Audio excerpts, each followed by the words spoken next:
Thank you for listening to The Rebuild, a Seattle Seahawks podcast with me, Rob Staton. Today, I want to talk about the importance of hedging for the draft because today's moves by the Seahawks are a classic case of that. They've made three signings. Artie Burns has come in, a cornerback, Uchenna Nwosu, a pass rusher, and Austin Blythe, who is a center. None of the three are big money players, and Nwosu's contract is, I think it's around $20 million over 2 years, which sounds expensive, and some people have already said, well, this is the most money that Pete Carroll and John Schneider have spent on an outside free agent before. But look, the cap is growing every single year. That's a bit of a red herring, really. I mean, they're going to break that record again and again as time goes on now, as the cap just rises and rises within the NFL. But, comparatively speaking, $20 million over 2 years for a pass rusher in his mid-20s isn't a great deal of money, is it? Burns has signed for about $2 million. And Blythe for about $4 million, which some people have said is a bit more than expected for him. But, whatever, it's still not a great investment at the center position. In three key positions now, the Seahawks have bought flexibility at a cost-effective price.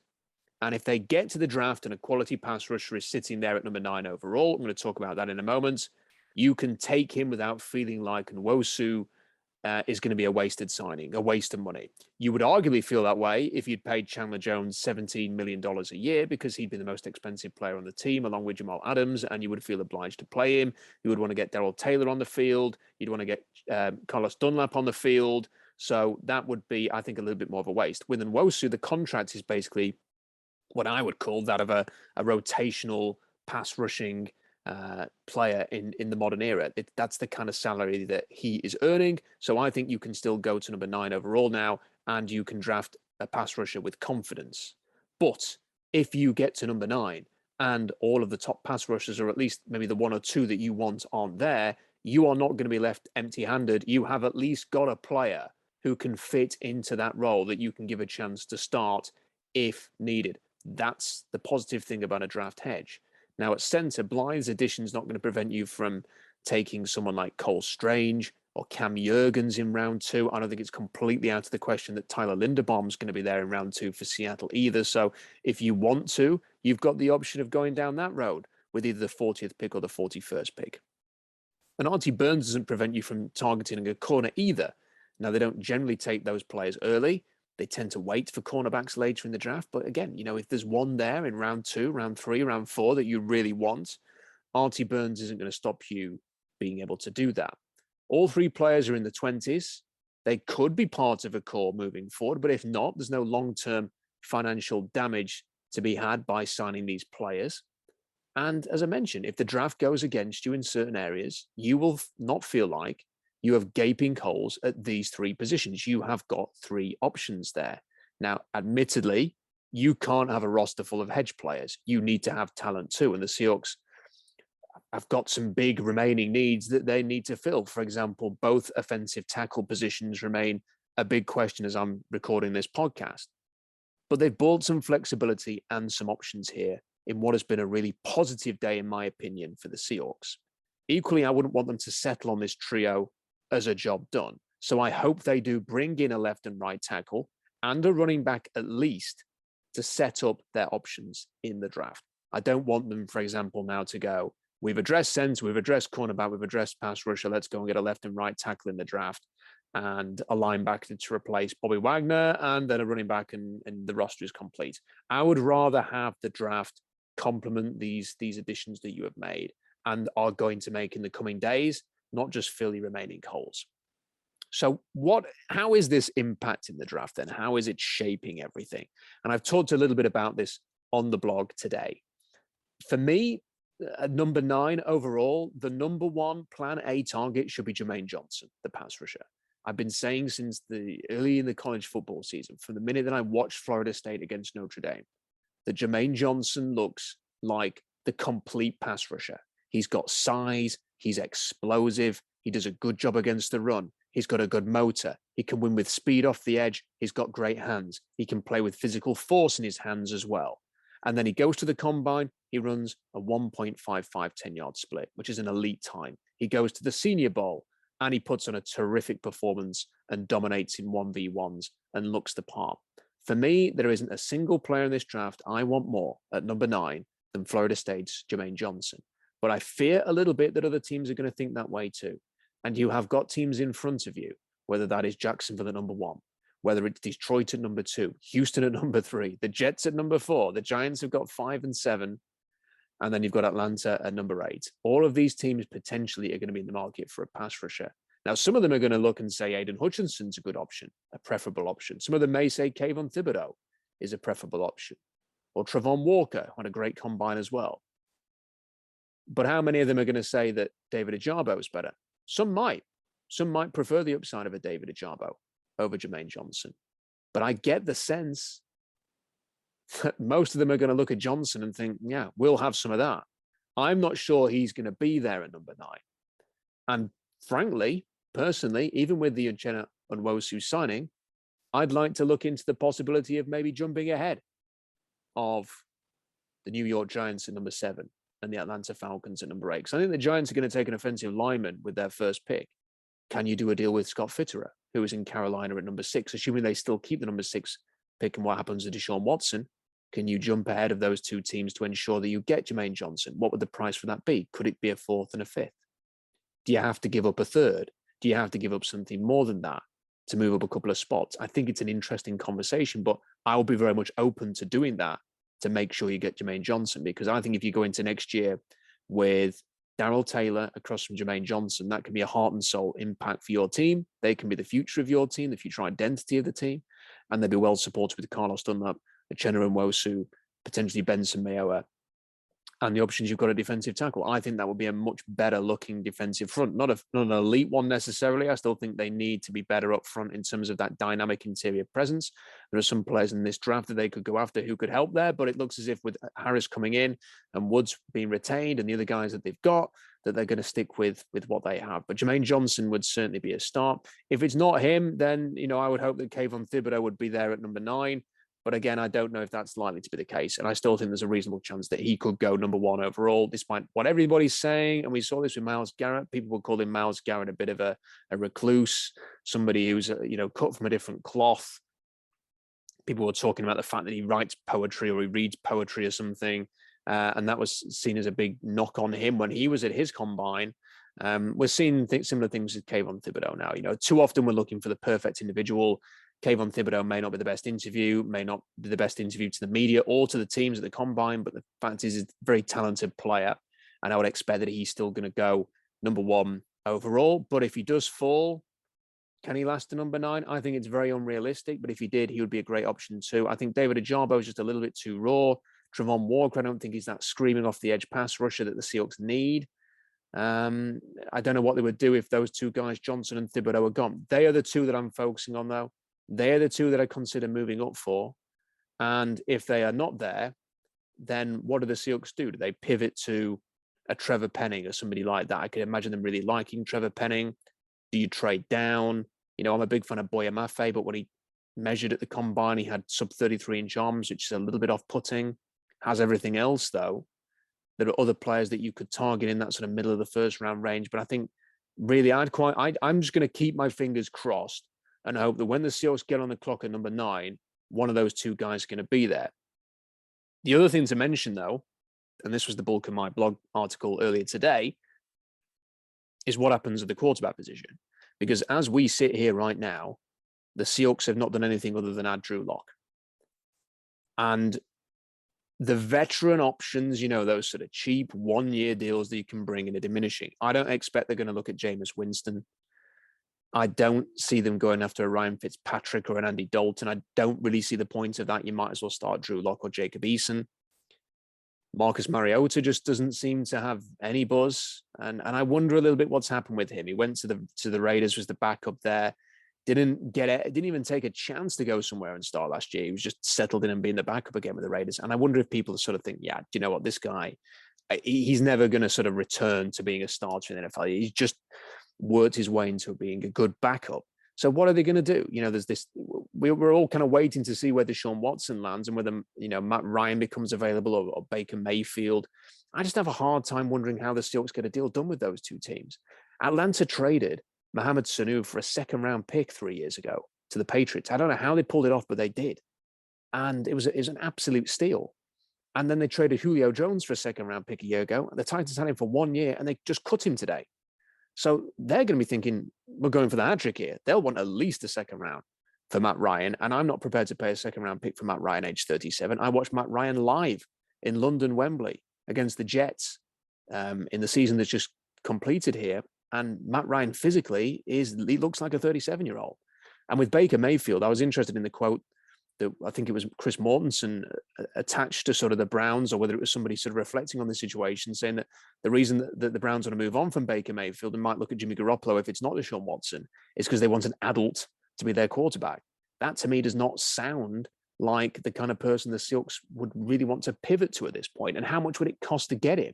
I mean, if you're taking on his entire $18 million salary, first of all, that's an incredibly large salary to have to absorb. But then how much is it going to cost in the draft? You know, Cleveland offered to take 10 million of that, for example, which I don't think is very likely. Are you then having to pay some like a second round pick for this guy, or a third round pick for what, a 1 year rental? I mean, I would only take Baker Mayfield if it was a throwaway pick, or if the Browns are practically giving him away and it was a shot to nothing. In that instance, if you get a shot to nothing with him, then fine. I think it's interesting that Mayfield has pretty much attached himself to the Seahawks today by there's been a report out saying that he would be open to coming to Seattle aside from the Indianapolis Colts. I think he's basically maybe learning that the Colts are a little lukewarm on him as an option, and he's broadening his net out now and including Seattle. And look, it would be interesting to see how that played out, but I'm not particularly interested in it. And let's just assume that it's not Mayfield and it's not Matt Ryan. What then? You know, are they legitimately going to go into the next season with Drew Lock as their quarterback? And this is the thing I keep wondering, because this is what I hope doesn't happen. And I've written about this in more detail on the blog, so go and check it out.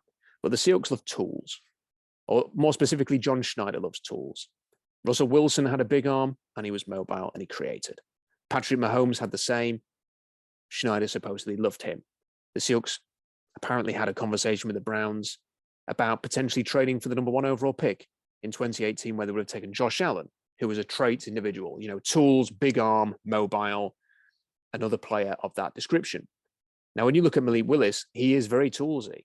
He's got a big arm. He's very mobile. As a runner, he's dynamic. He can create magic and improvise and extend plays. He fits that kind of mold again. And when you look at the scouting reports, and I really recommend checking out the article on the blog about this, to remember what people were saying about Mahomes and Allen when they come into the draft. You know, Mahomes was basically described as a Jay Cutler clone, and he had 25 interceptions in his final 2 years at Texas Tech. Have you seen anything like that in the NFL? No.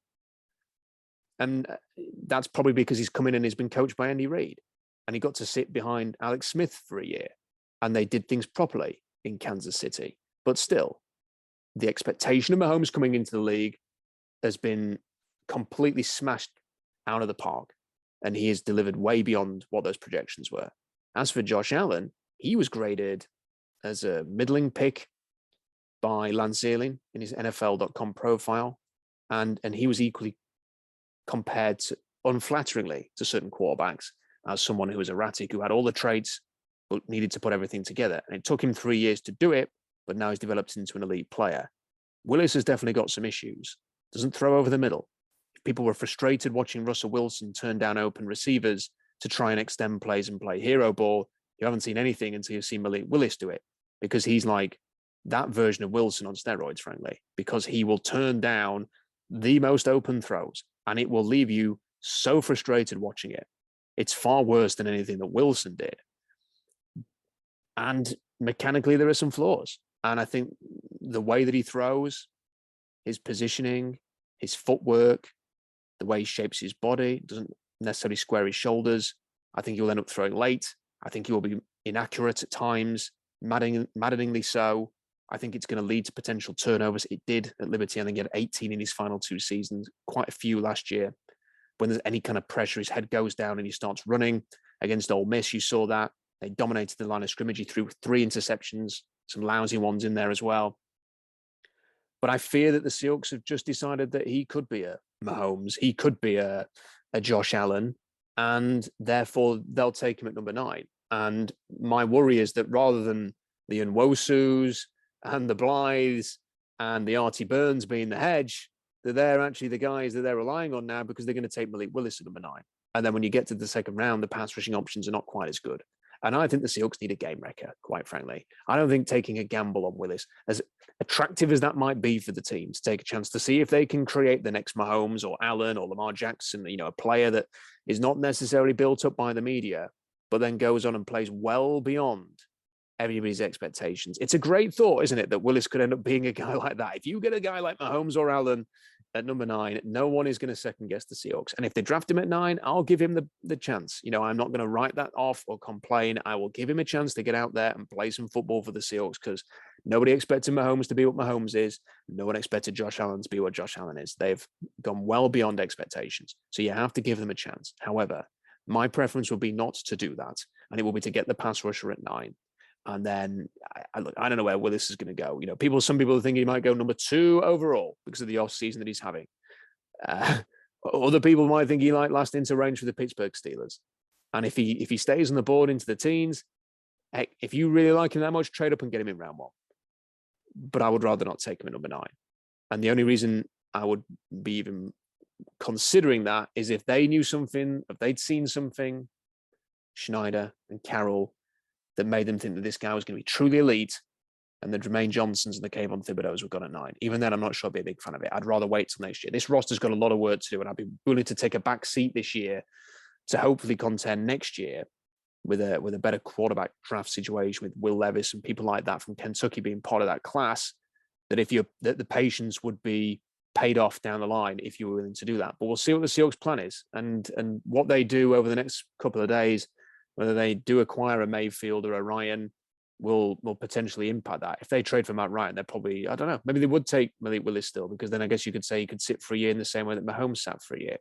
That might actually be the best possible thing for him. Because if you have Drew Lock and Malik Willis, people are going to be clamoring for Willis from week 1. They ain't going to want to see Drew Lock. So I don't know. Maybe that would be the better situation. I'm not, but I kind of hope that the Seahawks go with pass rusher number 9. And 2, I hope the Seahawks don't spend great draft stock in a really loaded class to go and trade for a 37-year-old quarterback or someone like Baker Mayfield. I would only want either of those 2 guys if essentially they're being moved on for salary purposes and you were getting them on the cheap.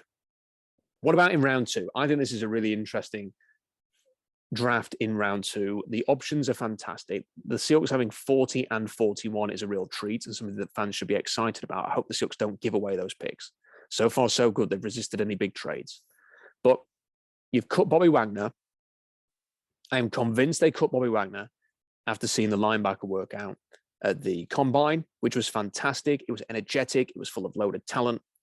And the 2 players that we have earmarked the most, Channing Tindall and Leo Chenal, they just continue to show us more and more reasons why they're going to be on Seattle's radar. Chenal, explosive testing of 40.5-inch vertical, ran a fantastic time at 250 pounds. Tindall ran superbly, running the 4.4s. He had, I think, a 40-inch vertical as well. So very explosive, very fast. Didn't have the short shuttle times, though. Players are not doing it because they're being asked to do it at like midnight because the combine's messed up the schedule. The NFL's messed up the combine schedule. They both ran the short shuttle their pro days. Chenal, a 3.94 short shuttle. Check out the interview I did with him this week, which is on the channel, on the podcast channel. If you have a look around, it will be on there, and listen to that. Check it out. Channing Tindall ran a 4.03 short shuttle today at the Georgia Pro Day. Why does this matter? The Seahawks consistently take linebackers who run great short shuttles. So I've got the top 15 times from, I think it's going back to like the 2010 draft. And you just have to have a look here. Cody Barton ran a 4.03, the same time as Channing Tindall. Ben Burke-Irvin ran a 4.09. Jordan Trippitt ended up with a 3.96. Kevin Pierre-Louis, who they drafted, a 4.02. So if you run a fast short shuttle, there is a good chance that you will be drafted by the Seahawks. And I think it's almost, if either of those players are available at 40 and 41, I think it's almost certain that they're going to seriously consider taking one. Now, they're not the only options. I mean, Quay will walk around like a 4.2 something at the short shuttle in the pro day today. He would be an option. I don't know where Devin Lloyd's going to go. Troy Anderson's done very well. Christian Harris ran in the 4.4s. I'm not a huge Nakobe Dean fan, but a lot of other people are. You've got Damone Clark. You've got Chad Muma. You've got Brian Asamoah. But for me, the 2 names to focus on are Channing Tindall and Leo Chenal, with their aggressive nature, their athletic profile, For me, they have got the potential to be exceptional NFL players. And if the Seahawks get either of them in round 2, I think it would be a home run. And then with the other pick, what do we like to see them do? Well, one option, of course, is to trade into the first round for a quarterback and just take one in round 2. And we've all seen the pictures with Matt Corral, and that could be an option there as well. I'd like to see them target Cam Jurgens or Cole Strange or Abraham Lucas if they only draft hedges on the offensive line. We know they have at center. They are meeting with Trent Brown tomorrow. I'm going to finish with talking about that in a couple of moments. But assuming there's no sort of long-term addition at right tackle or at center, and Blythe is not a long-term option, is a one-year deal, I'd love to see them consider Cam Jurgens or Cole Strange. I think that could be a long-term, much-needed long-term investment at the center position. 2 very athletic, explosive players, great attitude, very physical, violent players. They'd be excellent. Abraham Lucas at right tackle will be a fantastic addition as well. One of my favorite players in the draft. I still think he's going to go in the first round, but if he's there in round 2, it'd be a no-brainer of a pick. And on defense, you've got a whole bunch of corners that you could take. And let me just run through some of them. Jalen Moore-Davis at Alabama is a Rolls Royce of a cornerback. I've got him as the number 3 cornerback in this draft. I could see him even sneaking into the late first. Don't be surprised if that happens. I think he's fantastic. I think Trent McDuffie and Cam Gordon will probably be gone. Roger McCleary, very short arms, very diminutive cornerback, but physical, good in man coverage, very sticky in coverage, has got a very good chance to be a very good player. Could be an option in round 2. Kyer Elam, I think he's going to go late first based on his size and testing. Tested better than I expected. He could be an option. Cam Taylor-Britt, very physical cornerback. Would love to see the Seahawks take a chance on him. Tackling's good, ferocious player. Will probably be the most physical cornerback they've had since Brandon Browner. And then, later on, Monterey Brown, and there's other players that they could look at as well. But I think the point is there's a lot of cornerbacks they could look at here. They haven't gone as early as round 2 for that in the past, but there are some appealing options there. I think your options at running back, regardless of what happens with Rashad Penny, are somewhat attractive. I've noticed that people have been saying that Kenneth Walker or Breece Hall, this is people within the league, some anonymous sources have mentioned this, that they are first-round picks with their testing profile who are probably going to go in round 2, like Jonathan Stewart. And Breece Hall tested in the Jonathan Stewart range, and Kenneth Walker wasn't far away. So would I be against it? Look, a lot of people will scream the house down if they draft a running back with one of their top 3 picks. The Seahawks offense collapses without a running game. That's just been proven. And when they can run the ball well, as we saw at the end of last season, they can win a lot of football games. So I wouldn't be surprised if they looked at those 2 guys. I'd personally prefer to wait till round 3 and look at someone like Zamir White, maybe Dameon Pierce or Tyler Davis-Price, or Tyrion Davis-Price rather. But could I imagine Kenneth Walker or Breece Hall being taken? Yes, I could, especially if Rashad Penny moves on, but we'll see. And then, you could run through other ones. There's defensive linemen, Logan Hall, DeMarvin Leal, Josh Paschal, the defensive tackles. There are so many options, aren't there? Even at receiver, I'm a big Kevin Austin Jr. fan. When I was watching Jack Cohen, the Notre Dame quarterback, who I think is pretty good, Kevin Austin just kept jumping off the screen. And, people would say, another receiver? Listen, if they take Kevin Austin Jr., I think you've got a player who could be pretty special. So I would not be against that just purely based on the talent. So there's a lot of options there. And I want to finish with this Trent Brown link. He's coming in for a physical with the Seahawks tomorrow. His weight has been an issue over the years. He's been injured a lot. He's missed a lot of games. So not surprising that the Seahawks are bringing him for a physical before making a decision on whether they're going to sign him. We've seen people visit with the Seahawks in the past and then go away and a deal not been made because the Seahawks like to get people in. They like to try and recruit them, like to try and get that price down. And then when the actual offer is made, they go, that's a lot lower than we were expecting. See you later. And they go somewhere else. I mean, that's happened so many times over the years. This could happen again. So I'm not going to get my hopes up. But I really like Trent Brown as a right tackle. He's been one of the best right tackles in the league when healthy. If you can nail down that position with someone like Brown, then again, that would be a really positive move, in my opinion. And then I think you look to bring Dwayne Brown back. You look at an Eric Fisher type at left tackle. The roster is starting to come together. You set yourself up for the draft so that you won't have gaping holes on the roster. That has been a problem over the years. If they can solve those 2 problems, if they can bring back Rashad Penny, then you could argue that they're set up for the draft then, and that they should come out of the draft without any holes, and the roster is set, and they can move forward. And I guess the quarterback situation, they're going to need to add another one at some point. I would rather push it down into next year. I'm not sure if they will. And if they're going to push it down into next year, I'd take someone like Jack Cohen on day 3 and just add him into the competition and wait for Will Levis or whoever in a year's time. When you've got even more draft stock and you can see where you are, I think taking it on the chin in 2022 is the way to go. And then you could potentially be pretty good again in 2023. A lot of teams have to do it that way. And the Seahawks can try and be the outlier who trades a franchise quarterback and then suddenly competes again straight away. It's not realistic. I think being patient is the key thing here to move forward, but we'll see.